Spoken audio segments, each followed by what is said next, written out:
Hi, kindergartners. Okay, this week is social studies. So when you come to your social studies science block, you're going to be focusing on social studies this week.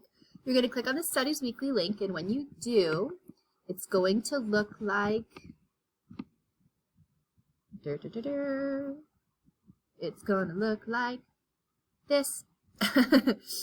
And when you get to it, you're going to click on Social Studies. And when you click on Social Studies, you're going to have a list of assignments, and it's going to be the last one. It's not going to appear right here when I look at it. It's going to be the last option for you. You're going to be doing week 29. It looks like this.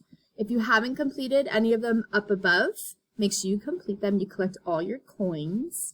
Now remember, when you do Studies Weekly, it takes all week. So you're going to go through each of the articles. You're going to listen to all of the information, and then you're going to, here, it'll say like crossword puzzle, it'll say like activities to do that you can do throughout the week, and then on Friday, the last day of the week, after you've reviewed everything a couple times, then you can take the test.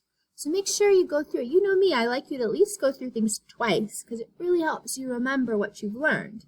But go through it, I would go through it each day. I'd go through each of the articles, listen to them out loud, complete some activities, and really study that information. That's what social studies and science is all about, is reviewing and studying and making it get into your brain over time. And that Friday, then you take your test. All right, guys, you have a great week studying your social studies stuff, and I will see you later.